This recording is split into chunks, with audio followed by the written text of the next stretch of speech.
So reconstructive surgery is when you change a person from abnormal to normal, okay. whereas cosmetic surgery is when you make a normal person super normal. बरं बरं animated लाईन्सना correct करायला Botox वापरलं जातं. बरं. लग्न व्हायचंय म्हणून नाक जरा काही काही तर नाक मुलगा वाकडंच बघायला आला, दिसतंय, हा हां. नाक वाकडं आहे तर हो. मुलगा मिळेल असं. हे सगळे जे क्रायटेरियाज असतील ह्यासाठी जर कोणी कॉस्मेटिक सर्जरी करत असेल, they are not good candidates for cosmetics. Tummy tuck हां. हा जो प्रकार आहे usually that is seen after weight loss and after pregnancy. Pregnancy correct. Let's say tummy tuck with breast surgeries और ब्राझिलियन बट त्याला आपण मॉमी मेकओव्हर म्हणतो. Hello, नमस्कार and welcome to Rubaru with Anu. हल्ली बऱ्याच वेळेला वेगवेगळी कॉन्व्हर्सेशन्स आपल्या कानावर येतात की अरे प्रेग्नन्सी झाली आहे, पोट काही कमी होत नाही आहे, किंवा स्टबन फॅट खूप वाढली आहे, डोळ्यांखालती प्रचंड ब्लॅक सर्कल्स आली आहेत. एवढंच काय तर जेंट्समध्ये सुद्धा अरे मला बियर्ड नीट येत नाही रे, असे सुद्धा संवाद ऐकवायला लागले आहेत. हे संवाद आपण ऐकतो किंवा कधी कधी त्याचा पाठसुद्धा असतो. त्यामुळेच या सगळ्याच मधनं जी निघते ती नीड, ती म्हणजे कॉस्मेटिक्सची किंवा ॲस्थेटिक्सची. अनेक वर्षांपूर्वी आपल्याला प्लॅस्टिक सर्जरी हा शब्द माहिती होता किंवा प्लॅस्टिक सर्जरीज केल्या जातात हे कधीतरी आपण ऐकलेलं असायचं किंवा बघितलेलं असायचं. पण आता तो जो शब्द आहे तो ट्रेंड केलेला आहे तो कॉस्मेटिकनी. परंतु या कॉस्मेटिक सर्जरीज असतील किंवा प्रोसिजर्स असतील, या नेमक्या कधी करायच्या, कोणी करायच्या, कुठे केल्या गेल्या पाहिजेत, सेफ आहेत का, त्यामागचे रिस्क फॅक्टर्स काय आहेत आणि सगळ्यात महत्त्वाचं कोणासाठी त्या गरजेच्या आहेत, हे सगळं समजून घेणं फार गरजेचं आहे. आणि ते समजून घेण्याकरताच आपण रूबरू विथ अनुमध्ये मी अनु आज अत्यंत महत्त्वाचा विषय, जो स्त्रियांच्या जवळचा पण आता पुरुषांच्याही जवळचा व्हायला लागलेला असा विषय, तो म्हणजे कॉस्मेटिक सर्जरीने सुंदर मी होणार. आणि खरंच होणार का?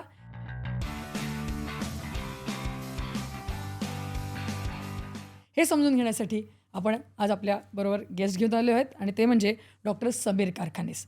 डॉक्टर रूबरूमध्ये तुमचं मनापासून स्वागत. वेलकम टू रूबरू. थँक्यू.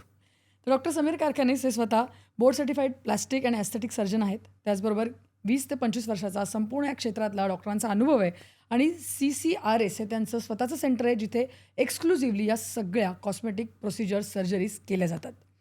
म्हणूनच हा विषय डॉक्टर आपल्याला खूप छान पद्धतीने समजावून सांगतील आणि सगळ्यात महत्त्वाचं नेमका गायडन्स जो गरजेचा आहे तो आज आपल्याला रूबरूमध्ये नक्की मिळू शकतो.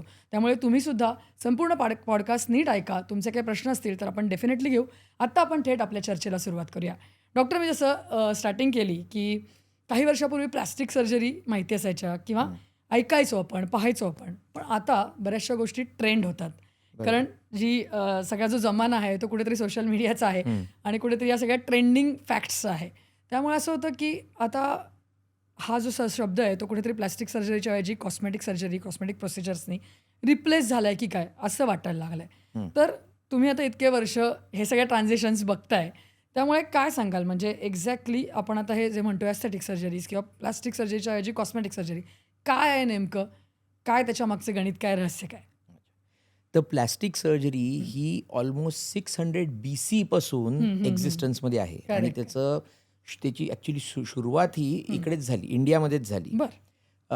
सुश्रुत होते त्यांनी पहिल्यांदा प्लॅस्टिक सर्जरी केलेली. त्यांनी एका माणसाचं नाक कापलं गेलेलं, ते त्यांनी रिकन्स्ट्रक्ट केलं.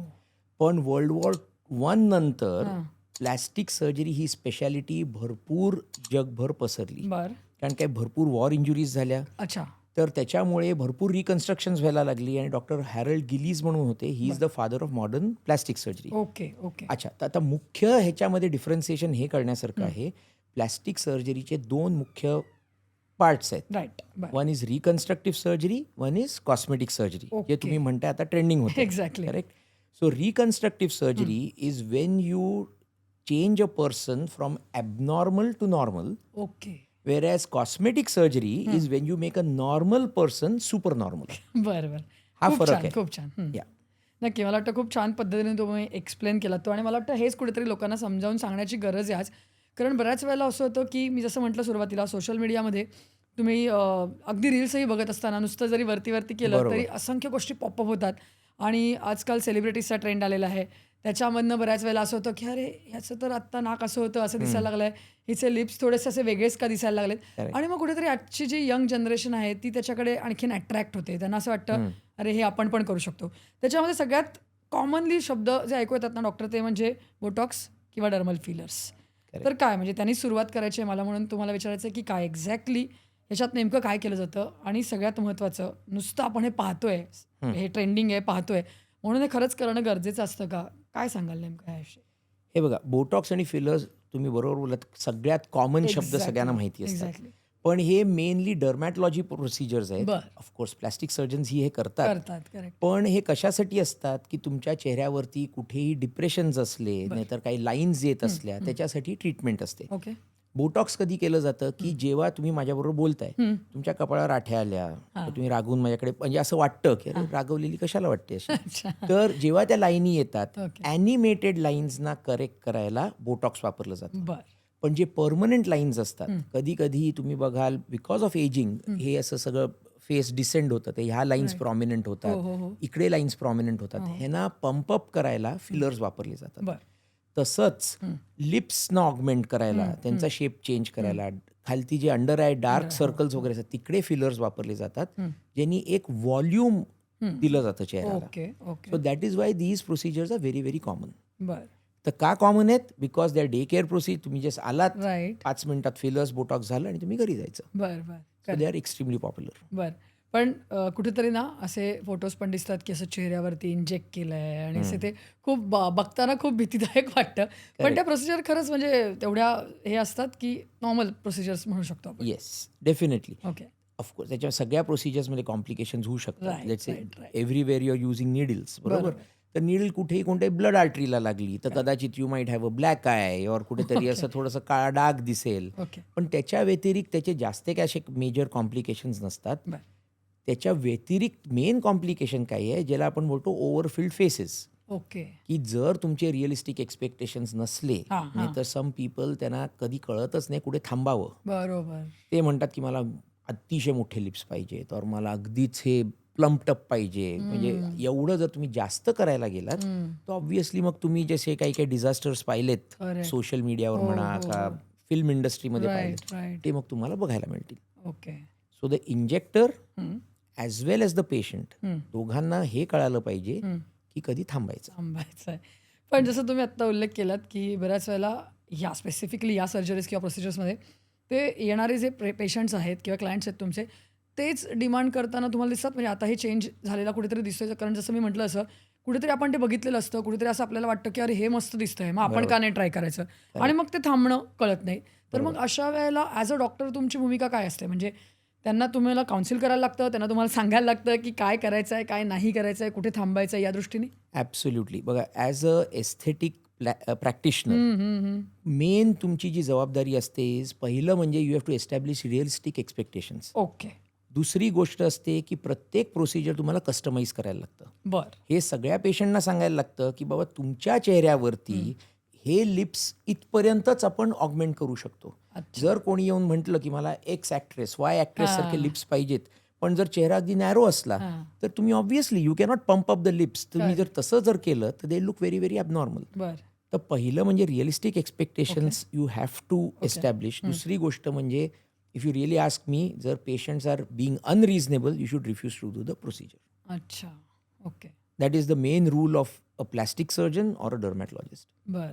म्हणजे तुम्ही पेशंट्सना एवढा नक्कीच नक्कीच नक्कीच नक्कीच. बरं. पण आता जसं आपण म्हणतोय की या सगळ्या सर्जरीज झाल्या किंवा प्लास्टिक सर्जरी म्हणताना ती सर्जरी बघितली जाते, पण कॉस्मेटिक्समध्ये अशा बऱ्याच आता मिनिमल इन्व्हेसिव्ह प्रोसिजर्स आहेत. तर त्याच्याविषयी आपण एक एक प्रोसिजरबद्दल जर का विचार केला, कारण आता या सगळ्या प्रोसिजर असं मी म्हटलं की आता जी जेन झी आहेत, अल्फा आहेत, हे आहेत, त्यांना तर ते लोक तर हे सगळ्या याच्याकडे ऑलरेडी अट्रॅक्ट झालेले आहेत. करेक्ट. कोरियन स्किन आणि कोरियन गोष्टी बघून त्यांना असं वाटतं की हे डुएबल आहे बाबा, आपण करू शकतो. बरोबर. त्यामुळे मग ह्या सगळ्या ज्या प्रोसिजर आहेत तर त्याविषयी जर का आपण सुरुवातीला आता फेसलिफ्ट असेल किंवा जसं तुम्ही आता लिप एनहान्समेंट किंवा हे म्हणताय, तर या कुठल्या कुठल्या सध्या प्रोसिजर्स आहेत ज्या ट्रेंडिंग आहेत, ज्या खरंच केल्या जातात प्रामुख्याने, त्याविषयी आपण काय सांगू शकतो?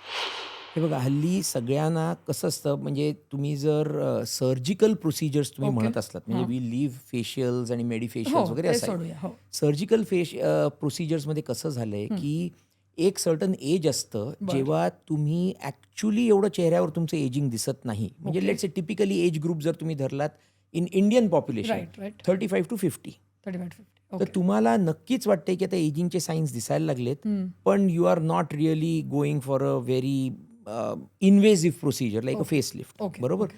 तर आता भरपूर नवीन प्रोसिजर्स आलेत, लाईक मॉर्फियस 8 म्हणा, लाईक त्यांनी रेडिओ फ्रिक्वेन्सी मायक्रो निडलिंग होतं, फेस टाईट आहे, ॲक्युटाईट आहे, हायफू म्हणजे हाय इंटेन्सिटी फोकस्ड अल्ट्रासाऊंड.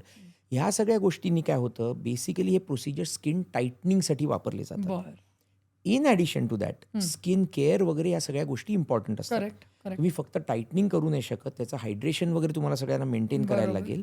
तर ती एक लॉंग टर्म ट्रीटमेंट होते आणि हे प्रोसिजर्स तुम्हाला ॲट सर्टन इंटरवल सारखे सारखे करायला लागतात, ज्यांनी त्याचा एक लॉंग टर्म इफेक्ट येईल तुम्हाला. ठीक आहे. तर ह्या प्रोसिजर्सना आम्ही गॅप प्रोसिजर्स म्हणतो. गॅप का? कारण you are not ready for a fully invasive procedure which is surgery. पण गॅप प्रोसिजर म्हणजे चला पुढचे 10 वर्ष तुमचे निघून जातील and you will maintain that look. Correct. That is the idea of a gap procedure. पण फेसलिफ्ट कधी usually Indian population is post 55. जेव्हा तुमचं मिड फेस पूर्ण सॅग होतं, जर तुम्हाला चेहरा पाहिला असं with gravity because of age, हे सगळं पूर्ण मिड फेस असं सॅग व्हायला लागलं, तुम्हाला जाऊल झाले, लूज स्किन झालं, हे फोल्ड्स डीप झाले. मग कोणतेही तुमचे नॉन इन्व्हेसिव्ह प्रोसिजर्स तेवढा फरक नाही करत. The only option is surgery. कारण काय, कोणतंही बॉडीमध्ये कुठेही जर स्ट्रक्चरल चेंज झाला, सर्जरी शिवाय त्याला काहीच परवा काहीच नाही. सो म्हणजे तुमचं असं म्हणणं आहे की या प्रत्येक गोष्टींसाठी काही एजचा क्रायटेरिया आहे, तो जास्त महत्त्वाचा आहे. एज आहे आणि मुख्य लक्षात ठेवा, कस्टमायझेशन इज व्हेरी इम्पॉर्टंट. म्हणूनच जे तुम्ही म्हटलं, तुम्ही इंस्टाग्राम रील बघून यू कॅन नॉट डिसाईड की तुम्हाला हे केलं पाहिजे. At the age of 23 and 35 facelift is not an option. तुम्ही ते वाचलं असेल कुठेतरी आणि कोणी अतरंगी माणसांनी केलं असेल, पण नाही, that is not an option for you. पण आता हे झालं फेसलिफ्ट बद्दल. रायनोप्लास्टी, जॉ लाईन काउंटरिंग आलंय, म्हणजे अशा बऱ्याच गोष्टी आहेत, बऱ्याच प्रोसिजर आहेत. या सगळ्या बघताना किंवा ऐकताना असं वाटतं की करतात तर आहेत लोक, पण ॲज अ डॉक्टर सगळ्यात मोठा क्रायटेरिया मला तुम्हाला विचारायचं आहे ते म्हणजे हुम, व्हेन, हाऊ. हा खूप महत्त्वाचा भाग आहे. तोच कुठेतरी दुर्लक्षित केला जातो आणि फक्त करायचंय म्हणून केलं जातं. हे कितपत योग्य आहे, याविषयी काय सांगा? Very good. तर मुख्य प्रश्न म्हणजे मुख्य क्रायटेरिया हा आहे, एस्पेशली लेट्स से रायनोप्लास्टीबद्दल आपण बोलूया. ठीक आहे. जर कोणत्याही पेशंटला वाटत असेल की बाबा छोट्यापणापासून माझं नाक काय बरोबर नाहीये, जर त्यांना स्वतःसाठी काही चेंज करायचं असेल स्वतःच्या बॉडीमध्ये, दे are good candidates for cosmetic surgery. जर कोणी मित्रांनी, मैत्रिणींनी, आई बाबांनी सांगितलं का आपल्या इकडे तुला माहिती आहे की लग्न व्हायचंय म्हणून नाक जरा काही मुलगा बघायला आला, नाक वाकडं आहे तर मुलगा मिळेल, असं हे सगळे जे क्रायटेरियाज असतील, ह्यासाठी जर कोणी कॉस्मेटिक सर्जरी करत असेल, they are not good candidates for cosmetic surgery. कळालं का? तर म्हणजे आमच्या प्रॅक्टिसमध्ये at least we think these are red flags. It is better की तुम्ही ह्या पेशंट्सवर ऑपरेट नका करू, कारण काय ते एक्सपेक्टेशन्स तुम्ही मीट नाही करू शकत. तुम्ही जरी नाक सुधारलं, you don't know whether the boyfriend will still like it. You don't know whether the husband will still like it. का आई बाबांनाही आवडेल, नाही का? तर अनलेस त्या पेशंटला स्वतःला पाहिजे, मगच हे प्रोसिजर्स केले पाहिजेत. अच्छा, दुसरी गोष्ट कधी केलं पाहिजे? एनीबडी आफ्टर फुल ग्रोथ, म्हणजे let's say after 18 years of age, they are good candidates for cosmetic surgery.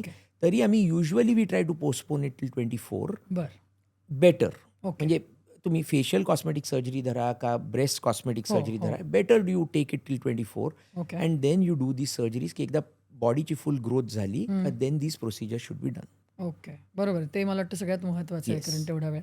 जसं आता मी मगाशी म्हटलं की जॉ लाईन कॉन्टरिंग पण बरेच जण करतात आजकाल. ते काय आहे, म्हणजे ते पण एक फॅड आहे की खरंच करणं गरजेचं आहे? आता कसं आहे बघा, कॉस्मेटिक सर्जरीमध्ये सगळ्या गोष्टी जर एका मुलीला नाही तर मुलाला जर पाहिजे असलं, त्यांना किती त्याच्याबद्दल स्ट्रॉंगली वाटतं, दॅट बिकम्स अन इंडिकेशन. कळालं? पण त्यांना वाटलं पाहिजे. तर next thing during a consultation आम्ही काय असेस करायचा प्रयत्न करतो, जसं मी आधीच पण सांगितलं की बाबा तुम्हाला किती त्याची गरज वाटते, करेक्ट? त्याच्यानंतर तुमचे रिअलिस्टिक एक्सपेक्टेशन्स आहेत की नाही. आता जॉ कॉन्टुरिंग जर तुम्ही म्हटलात, माझा जॉ ऋतिक रोशनसारखा नाही होऊ शकत. एक्झॅक्टली. It cannot. Exactly. कारण की त्याचे फेशियल फीचर्स वेगळे आहेत, अपर जे आपण फेस म्हणतो ते वेगळं आहे. तर त्याप्रमाणे त्या प्रोपोर्शनमध्येच तुम्हाला लोअर जॉ बनवायला लागेल. करेक्ट. ॲब्सोल्युटली. तर ते सगळं बघून देन वी ॲडवाईज पेशंट्स की बाबा हे तुमच्यामध्ये पॉसिबल आहे का नाही. Within limits of science, within limits of surgical capability म्हणा तुम्ही, ऑर सर्जिकल प्रोसिजर्स. तुम्ही इम्प्लांट्स घाला का तुम्ही बोन्स कट करून तुम्ही मूव्ह करा, जे काय करायचंय, if it is possible we can do it. पण रिअलिस्टिक एक्सपेक्टेशन्स असणं अतिशय जरुरी आहे. हो ना, नाहीतर उठून सगळ्यांनाच ग्रीक गॉड बनायचं आहे. एक्झॅक्टली. ते शक्य नाहीये. हे पॉसिबल नाही आहे, हेच मला वाटतं. आणि मला वाटतं कळलं पाहिजे लोकांना कुठेतरी, आणि त्या दृष्टिकोनातच आपण हा टॉपिक घेतलाय खरं तर. येस. डॉक्टर, पण आता या सगळ्या ट्रीटमेंट्स आपण बोलतोय, सर्जरी असतील किंवा प्रोसिजर असतील, या किती सेफ असतात सगळ्यात महत्त्वाचं. रिस्क फॅक्टर्सच्या दृष्टीने मी विचारते, कारण जसं मी म्हटलं की आजची जनरेशन मला आता करायचं आहे म्हणून करतात, पण मग त्याच्यामधले रिस्क फॅक्टर्स त्यांना समजावून सांगणं गरजेचं आहे, किंवा मग त्याची सेफ्टी किती आहे ते महत्त्वाचं आहे. तर काय म्हणजे किती सेफ आहेत, त्याचे साईड इफेक्ट्स काय असू शकतात, आणि रिस्क फॅक्टर्स याविषयी काय सांगू शकतो? तर हे बघा, आता कॉस्मेटिक सर्जरी हा पूर्ण फील्ड आता एवढा इव्हॉल्व्ह झाला आहे ॲब्सोल्युटली. आणि एवढा रिफाईंड झालाय की प्रॅक्टिकली सगळे प्रोसिजर्स अतिशय सेफ आहेत. ओके. ठीक आहे. दुसरी गोष्ट, कोणत्याही पेशंटला before we start operating like in other surgeries, सगळ्यांचे थरली इन्व्हेस्टिगेट केले जातात त्यांना, आणि मगच त्यांना टेबलवर घेतलं जातं. बरोबर. आता एक मजेदार गोष्ट सांगतो which is specific to cosmetic surgery. नक्की. Only healthy people come for cosmetic surgery. बर. कारण जनरल सर्जरी, नाही तर तुम्ही कॅन्सर सर्जरी धरा का कोणतीही वेगळी सर्जरी ब्रांच धरा, तुम्हाला age might be a serious factor. Patients are usually not fit. त्यांना वेगवेगळे कोमॉर्बिडिटीज असू शकतात, आणि कोमॉर्बिडिटीज ज्यांना आहेत ते युजली कॉस्मेटिक सर्जरीला येत नाहीत. अच्छा. बर. नाही का, म्हणजे ज्यांना डायबिटीज आहे फॉर एक्झाम्पल, त्यांच्या डोक्यातच डायबिटीज एवढं भरलेलं आहे की ते कधी विचार नाही करणार. पण usually healthy individuals come for cosmetic surgery. So cosmetic surgery is a very very safe. अच्छा. पण you should see a board certified plastic surgeon. Right. तुम्ही कोणत्या फॅसिलिटीमध्ये सर्जरी करताय हे बघणं फार इम्पॉर्टंट आहे. आणि आताच्या काळी तुम्ही ज्या माणसाला भेटताय आणि whoever is consulting you, you should make sure की बाबा तेच तुमच्यावर ऑपरेट करणार आहेत. Okay. All these things have to be taken into consideration, आणि you should be comfortable with your surgeon. हे सगळ्या गोष्टी बघणं अतिशय इम्पॉर्टंट आहे. Board certification, clinic where your operating, आणि बॅकअप किती आहे. बर. आणि त्याच्या व्यतिरिक्त of course you should see before after सर्जरीचे रिझल्ट्स वगैरे, दॅट इज सेकंडरी. ओके. मला वाटतं खूप हा महत्त्वाचा मुद्दा आहे, कारण साईड इफेक्ट्स झाल्यानंतर मग पेशंट्स ब्लेम करायला एकदम त्यांना सोपं असतं की बाबा डॉक्टरांनी केलंय आणि आता ते चांगलं नाही झालंय. पण त्याच्या आधी या गोष्टी समजून घेणं खूप गरजेचं आहे. पण डॉक्टर, जसं मी म्हटलं की सेफ, किंवा ते तुम्ही म्हणालात की आता ह्या सेफ आहेत, किंवा सगळ्यात महत्त्वाचा मुद्दा की बरोबर आहे की एक हेल्दी इंडिव्हिज्युअल येऊन हे सगळे प्रोसिजर करतो, त्याच्यामुळे फार असे मोठे साईड इफेक्ट दिसत नसावेत. हे एक महत्त्वाचा भाग आहे. पण मग याचा सस्टेनन्स काय, म्हणजे जसं तुम्ही मगाशी म्हणालात की काय काय वेळेला अशा प्रोसिजर्स आपण करतो की बाबा 10 वर्ष निघून जातात त्याच्यामध्ये. तर मग काय, म्हणजे याचं सस्टेनन्स एक तर काय असतो, किंवा बऱ्याच वेळा असं पण दिसतं की एखादी ही प्रोसिजर सुरू केली म्हटल्यानंतर कंटिन्युएशन, म्हणजे 6 महिन्यांनी म्हणा, 2 वर्षांनी म्हणा, म्हणजे करतच राहावं लागतं, असं काही आहे का? ही काही फॅक्ट आहे का? काय मिसकन्सेप्शन आहे? हे जे आहे ते मिनिमली इन्व्हेसिव्ह आणि नॉन सर्जिकल प्रोसिजर्स जे आहेत. बरं. फॉर एक्झाम्पल बोटॉक्स तुम्हाला दर 4 ते 6 महिन्यांनी रिपीट करायला लागेल. एक्झॅक्टली. फिलर्स तुम्हाला दर 1 ते 1.5 वर्षात रिपीट करायला लागेल. ओके. थ्रेड्स जर तुम्ही केले, which I don't prefer to do, but still may be every 4 to 6 months त्याची लॉन्जिटिव्हिटी असते. तर ह्या सगळ्या ज्या प्रोसिजर्स आहेत त्यांची लॉन्जिटिव्हिटी कमी असते, ते तुम्हाला कधी परत रिपीट करायला लागतं. पण सर्जिकल प्रोसिजर्स जे असतात ते स्ट्रक्चरल चेंज करेक्ट केल्यामुळे they last you for a longer time. म्हणजे we are talking at least 10 to 15 years. बरं. आता 10 to 15 years एवढा वेळ आहे, कळालं की बाय दॅट टाइम तुमच्या बॉडीमध्येही बरेच फिजिओलॉजिकल चेंजेस होतात, यु नो, आणि प्रॉबेबली बाय दॅट एज तुम्ही ते सगळं ॲक्सेप्ट करता. पण डेफिनेटली सर्जरीज तुम्हाला परत परत परत परत रिपीट करायला लागत नाही. But facelift, liposuction, breast lift, anything तुम्हाला परत परत रिपीट करायला लागत नाहीत. पण तरी आम्ही जेव्हा एक्सप्लेन करतो लाईक एक कोणी पेशंटने विचारलं की बाबा जर मी आता करून घेतलं what is the longevity of the procedure, we would say at least 7 to 10 years, maybe even 15 years. अच्छा, ओके. म्हणजे जस्ट बिकॉज त्या प्रश्नाचं उत्तर देणं जरुरी आहे. बस. पण म्हणजे तुम्ही म्हणालात तसं की रिकन्स्ट्रक्टिव्ह सर्जरीज आहेत बऱ्याच वेळेला, तर मग त्याच्यामध्ये असं कंटिन्युएशन म्हणजे सारखं करायला लागतं असं नाही दिसत साधारण.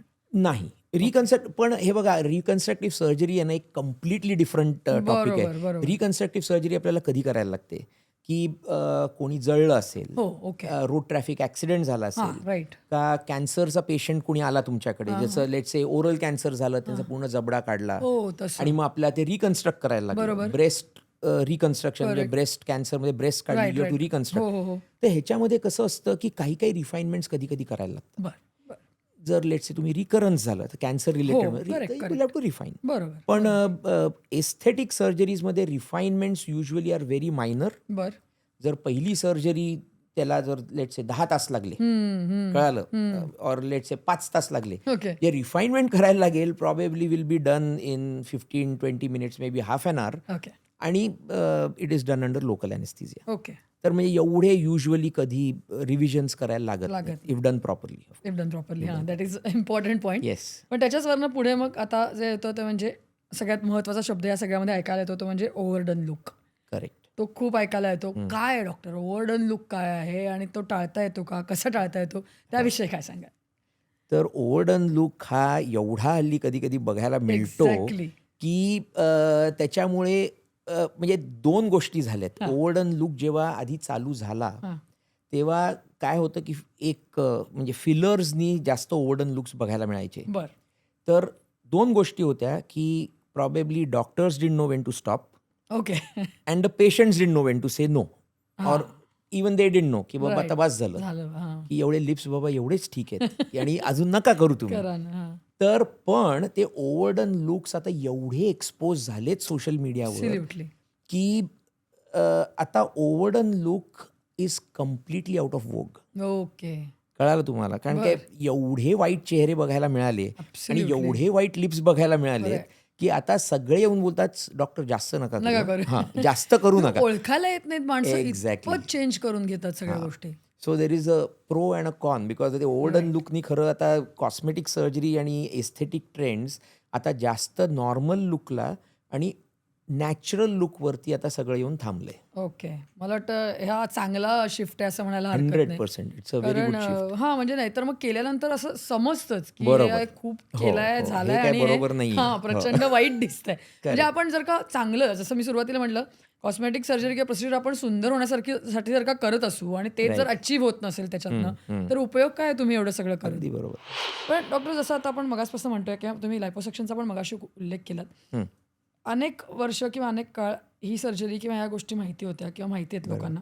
पण आता या एस्थेटिकमुळे बऱ्याच ह्या बाबतीत सुद्धा काही नवीन ट्रेंड्स किंवा नवीन शब्द ऐकवायला लागले. ते म्हणजे जसं आपण म्हणलो टमीटक असेल किंवा मॉमी मेकओव्हर, ते पण खूप हल्ली ऐकू येतं. ब्राझिलियन बटलिफ्ट आहे. काय म्हणजे आता डॅडी मेकओव्हर पर्यंत किंवा डॅडी हे करण्यापर्यंत तिकडे पण पण पोहोचलोय आपण. पोहोचलोय, म्हणजे जसं म्हटलं तसं जेंट्स सुद्धा आता याच्याकडे अट्रॅक्ट झालेले त्या इंडस्ट्रीकडे. तर काय म्हणजे हे लायपोसेक्शनपेक्षा वेगळं आहे, कसं आहे, काय याच्यामध्ये नेमकं केलं जातं? तर हे सगळे जे प्रोसिजर्स तुम्ही नावं घेतली, they are a part of body contouring surgery. म्हणजे बॉडीला एक शेप देण्यासाठी हे सगळे सर्जरीज केले जातात. बरं. सगळ्यात बेसिक त्याच्यातली सर्जरी आहे लायपोसक्शन. राईट. तर जर तुमचं स्किनची क्वालिटी चांगली असली बरं. आणि त्याच्यावरती स्ट्रेच मार्क्स नाहीत, लूज नसेल, तर फक्त 2 छोटेसे भोकं करून, म्हणजे लिटरली दे मेजर 4 millimeters, त्याच्यातनं आमचे जे इन्स्ट्रुमेंट्स असतात त्यांनी सगळं फॅट सकआउट केलं जातं. फॅट सगळं सकआउट झालं का एक प्रेशर गार्मेंट दिलं जातं, ज्यांनी स्किन छानपैकी असं कॉन्ट्रॅक्ट होणार आणि तुमच्या बॉडीला एक शेप येणार. ओके. ठीक आहे. राईट. This is लायपोसक्शन. आणि लायपोसक्शनमध्ये खूप ॲडव्हान्समेंट झाली आहे. वेझर आहे, लेझर लायपोसक्शन आहे, बॉडी टाईट आले, हे खूप ॲडव्हान्समेंट झाले. ओके. टमीटक हा जो प्रकार आहे usually that is seen after weight loss and after pregnancy. Correct. त्याच्यामध्ये 2 एक्स्ट्रा गोष्टी होतात. तुमचं मसल लूज होतं, कारण काय कधी कधी सिझेरियन सेक्शन केलं असेल तरी मसल लूज होतं आणि स्किन लूज होतं. तर बऱ्याच बायका येतात की माझं लूज टमी असं खालती लटकलंय, you know that kind of thing. Correct. तर त्याच्यामध्ये काय करायला लागतं, इन ॲडिशन टू लायपोसक्शन हे स्किन काढायला लागतं अच्छा. आणि सेंटरचं जे मसल जे आहे आपलं, ज्याला आपण सिक्स पॅक वगैरे हो, जर सगळे लोक म्हणतात, तर त्याला टाईट करायला लागतं. ओके. तर त्याच्यामध्ये 2 डायमेन्शन्समध्ये तुमचं पूर्ण ॲबडोमन म्हणजे ह्या डायमेन्शनमध्ये टाईट होतं अच्छा. आणि ह्या डायमेन्शनमध्ये ओके. स्ट्रेट होऊन जातं. ओके. ओके. तर टमीटकमध्ये स्किन, ओके. Fat okay. आणि मसल हे अच्छा. तिन्ही रिपेअर केले जातात. बर. इंटरेस्टिंग आहे. हो, खूपच. आणि जर आपण एवढं सगळं फॅट काढलं, हा. आता त्या फॅटचं काय करायचं? करायचं. हा. तर आता ते फॅट आपण काही एरियाजमध्ये इंजेक्ट करू शकतो, हो.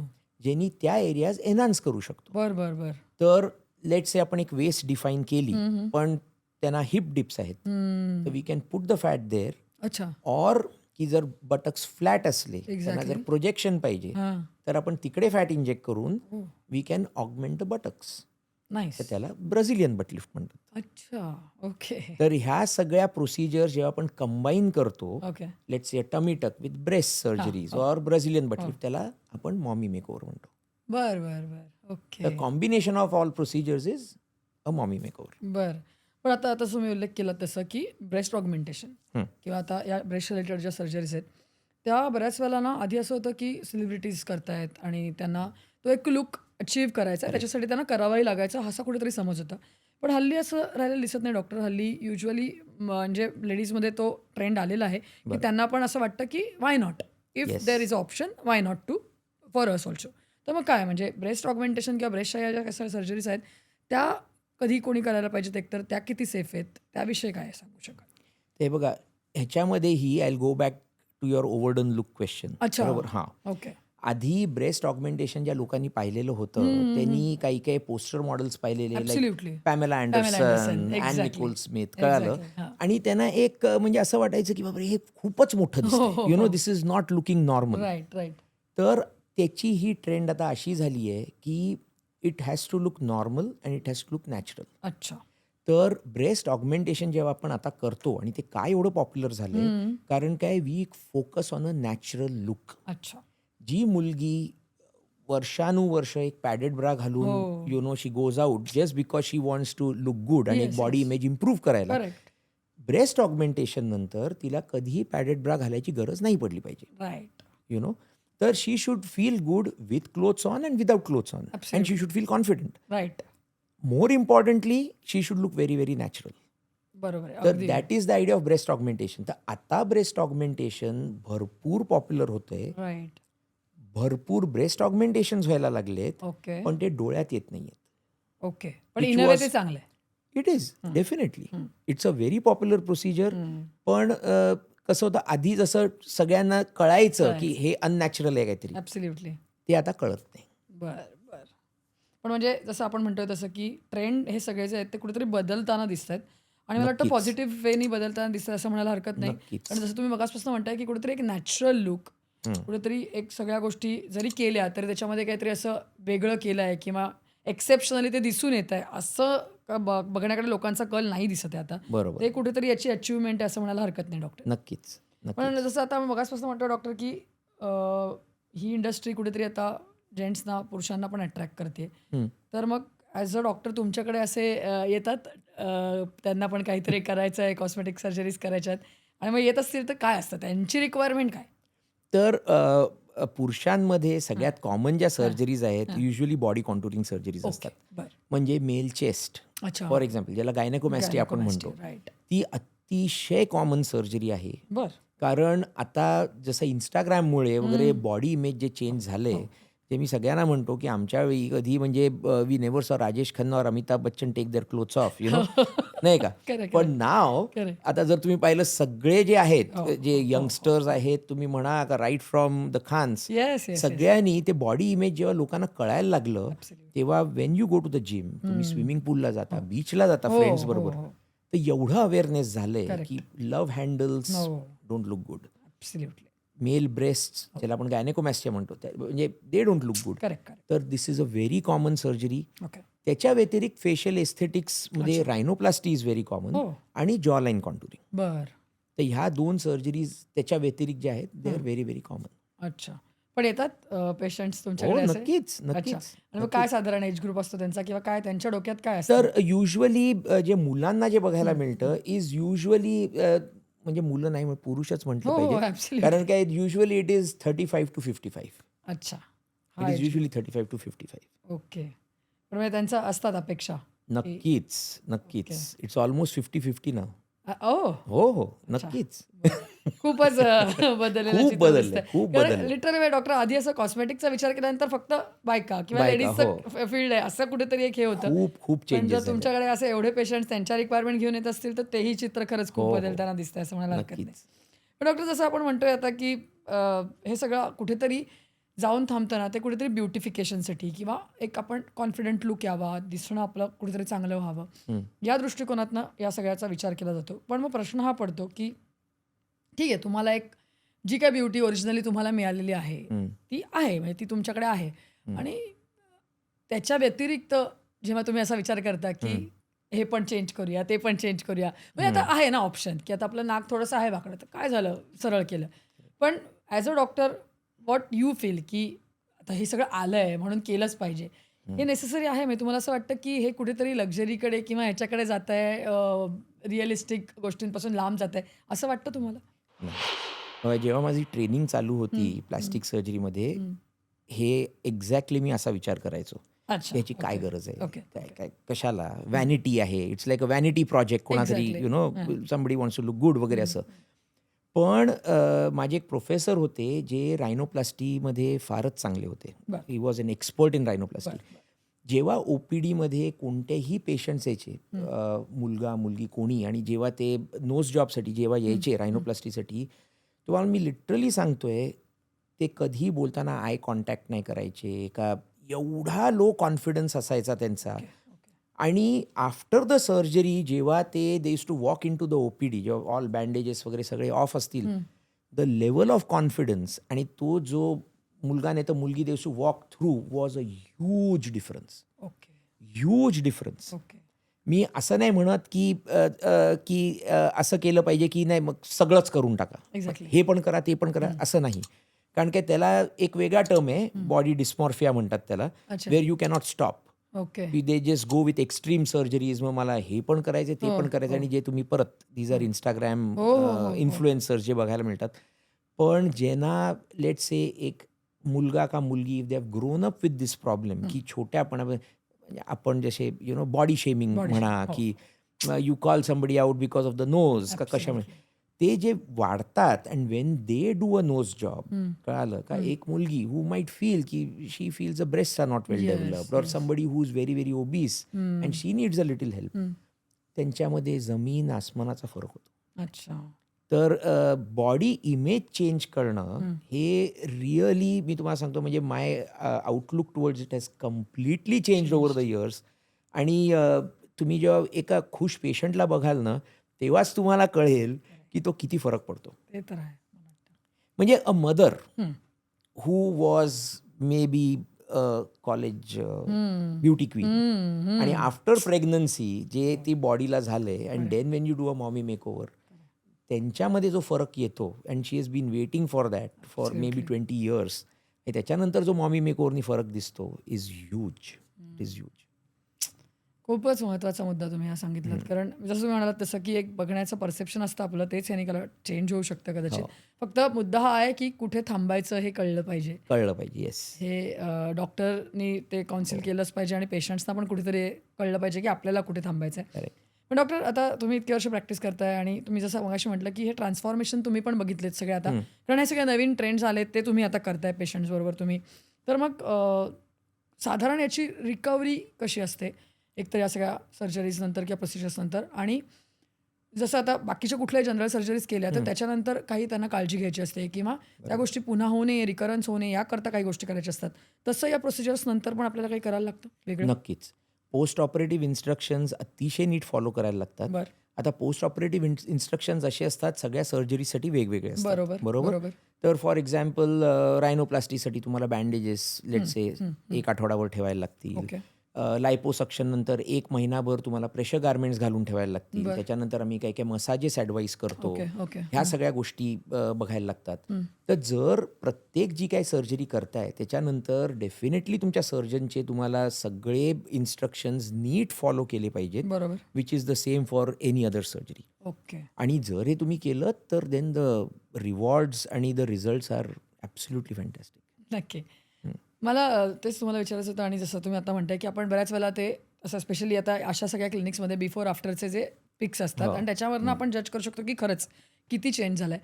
तुमच्या एवढ्या वर्षाच्या प्रॅक्टिसमध्ये असे काही एक्झाम्पल्स आहेत किंवा असं काही इंटरेस्टिंग हे आहेत तुमच्याकडे पेशंट्स आले होते की ज्यांच्यामुळे तुम्हाला पण असं वाटलं की अरे वा, I have done the fantastic job, असं काही सांगू शकाल, शेअर करू शकाल?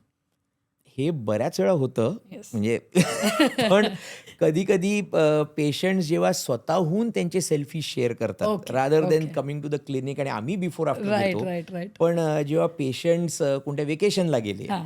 आणि then they share their pictures with us की doctor you have given me the body of my dreams. Right. कितीतरी वेळा त्यांचं एक ॲम्बिशन असतं की नाही मी जेव्हा मी फुकेतला जाईन, इकडे जाईन, बीचवर जाऊन मला बिकिनी घालायची आहे. Correct and they will share their pictures की now I am looking in a certain way की आता I am confident to wear that. Right. It's the ultimate reward.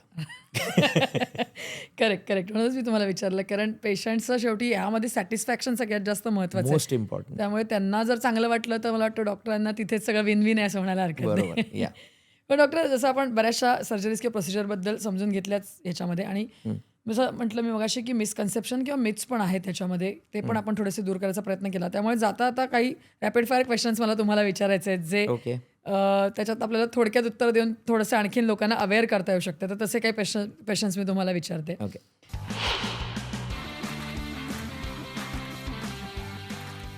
तर सगळ्यात पहिला प्रश्न त्याच्यात तोच आहे की सर्जरी किंवा म्हणजे सर्जिकल किंवा नॉन सर्जिकल ट्रीटमेंट्स बेटर काय? मी सर्जन आहे म्हणून सर्जरी. It's good answer. नाही पण म्हणजे ऑन सिरियस नोट्स तुम्ही, but on a serious Yes, note, yes, yes. Structural change जर झाली असेल तर Okay. फक्त सर्जरीच त्याला क्युअर करू शकते. Okay non surgery is not an option. बर, नक्की. पुढचा प्रश्न, one biggest myth about cosmetic surgery तुमच्या दृष्टीने? की फक्त it is restricted to starlets and rich people आणि हे ते, म्हणजे Right, it is right. Exclusively for Okay. Bollywood crowd, Right, whatever right. What. No, it is not. Okay. It is for everybody now. पण असं वाटतं तुम्हाला की हे सामान्यांच्या आवाक्यात आलं आहे आता? नक्कीच. Okay. नक्कीच. ओके. पुढचा प्रश्न, one must know fact before going for any kind of this surgeries? पहिली गोष्ट सगळ्यात important is realistic expectations. Okay. Realistic expectations असणं अतिशय जरुरी आहे. त्याच्यानंतर you should visit a board certified plastic surgeon at the proper clinic आणि do a thorough research. Right. Okay. So जसं आपण मगाचपासून म्हणतोय इंस्टाग्राम आणि all reels and all, sir next question तोच आहे की हे सगळे ट्रेंड फॉलो करायचे की आपली पर्सनल नीड बघायची? What should be done? Personal need बघणं अतिशय जरुरी आहे. Okay. Only personal need. Okay. आणि त्याप्रमाणेच म्हणूनच एक सर्जनचा रोल खूप इम्पॉर्टंट आहे ह्याच्यात, राईट. की where you draw the line बरोबर. आणि when you have to tell the patient की नाही तुम्ही हे नाही करू शकत. पण तुम्ही असं ॲज अ डॉक्टर सांगितलं पेशंटला All the time. हे नाही करणार मी? All the time. Okay. All the time. Okay. Patient accept करतात डॉक्टर? दुसरा उपाय काय? हा, नाही, कारण हल्लीचे मी म्हटलं तसं घेऊनच येतात ना की मला हे करायचंय आणि तुम्ही नाही म्हटलंय. मी ह्या लेवलला पण जातो, कधी कधी त्यांना सांगतो की हे बघ, मी तरी तुला नाही सांगतोय, बर. स्पष्टपणे तुला सांगतोय यू डोंट रिक्वायर दिस. तुला कदाचित तू माझ्यानंतर तू 10 लोकांना भेटशील आणि 10 पैकी कदाचित 8 पण तुला हेच सांगतील, नाही, हां. पण एक जो एखादा, सांगेल हां. त्याच्याकडे प्लीज सर्जरी नको करून घेऊ. गुड. ठीक आहे. पुढचा प्रश्न, कॉस्मेटिक सर्जरी हे आपलं कॉन्फिडन्स बूस्ट करायसाठी किंवा सोशल प्रेशरमध्ये करणं कितपत योग्य? ओनली फॉर कॉस्मेटिक, म्हणजे स्वतःचं कॉन्फिडन्स बूस्ट करायला. ओके. नाही सोशल तर प्रेशर. सोशल प्रेशर कधीही नाही. You should want it. Anybody wanting it for you is not a good idea. Right. Not a good idea. Okay. आणि लास्ट क्वेश्चन, जसं म्हटलं natural beauty versus enhance beauty, याच्यामध्ये real आणि reel असाच फरक आहे असं वाटतं? तुम्हाला real beauty will always be better. Okay. कळालं? हां. पण real beauty and reel beauty is also true. म्हणजे जेव्हा तुम्ही बिफोर आणि आफ्टर बघताय, हो हो पण real beauty without filters. Okay good. That's a good point. So doctor, हे होते आपले रॅपिड फायर क्वेश्चन्स आणि तुम्ही खूप छान त्याच्यामधनं पण आपण काही गोष्टी क्लिअर करायचा प्रयत्न केला. पण जाता जाता मला तुम्हाला तेच विचारायचं आहे की जसं मी मगासपासून म्हणते की हा ट्रेंड आहे ना, जसं तुम्ही आत्ता म्हणला की एज क्रायटेरिया जो आहे त्याचा आपण 30च्या वरती घेतोय की 35 ते 55 तुम्ही म्हणताय. पण हो. आजची जी जनरेशन आहे ना ती या सगळ्याकडे खूप लवकर अट्रॅक्ट होते. म्हणजे टीनेजर्ससुद्धा ना डॉक्टर, मी जसं मगाशी म्हटलं की कोरियन स्किन त्यांना पाहिजे किंवा बरोबर. बाकीच्या ह्या सगळ्या गोष्टी बघतात आणि त्यांना असं वाटतं की आपण हे करू शकतो किंवा आपण हे आत्ताच करू शकतो. तर अशा यूथला जाता आता तुम्ही काय सांगाल की एक गायडन्स म्हणून किंवा या मिसकन्सेप्शनपासून या ट्रेंड्सपासून लांब राहून पण जर त्यांना खरंच गरजेचं असेल तर करायचं आहे, तर त्या दृष्टिकोनातून त्यांना काय सांगाल? हे बघा, नक्कीच स्किन केअर हा प्रकार अतिशय इम्पॉर्टंट आहे, जे बरीच मुलं घरी करत नाहीत. बेसिक स्किन केअर म्हणजे स्किन क्लेन्झिंग, टोनर, बाहेर निघताना सनस्क्रीन लावणं, ओके हे जरीही यंगस्टर्सनी नीट फॉलो केलं, they will not need all these treatments. Okay पण बेसिक एक स्किन केअर रुटीन असणं जरुरी आहे. बर त्याच्या व्यतिरिक्त जो सगळ्यात कॉमन प्रॉब्लेम मुलांचा आहे, छोट्या मुलांचा इज ॲक्ने. राईट त्याच्यासाठी you should see a certified डर्मॅटॉलॉजिस्ट, they will treat you accordingly. Okay. बरोबर. पण ह्या सगळ्या ज्या गोष्टी तुम्ही केल्या तर एवढ्या लवकर, म्हणजे like I told you, the cut off probably I would put it at 18 or what ever. Exactly. त्याच्या आधी या सगळ्या गोष्टी करण्यासारखं खरंच काही नाहीये. मी तर म्हणेन, तुम्ही जर एक छानसं स्किन रुटीन जरी फॉलो केलं, you don't need so much off, म्हणजे सर्जरीचा तर प्रश्नच येत नाही. करेक्ट. पण after that, after certain point your skin, म्हणजे सन डॅमेज होतं, कारण की तुम्ही you are going out and working आणि घाम येतोय अँड युअर ट्रॅव्हलिंग, आणि ह्या सगळ्यांनी जेव्हा सन डॅमेज वगैरे सगळा होतो, नक्कीच you should see a dermatologist and get skin care in place. Okay. पण हे इंस्टाग्राम ट्रेंड्स बघून जर तुम्ही 13 वर्षापासून आणि हे असं जर चालू करत असलात, you are completely misguided. Okay.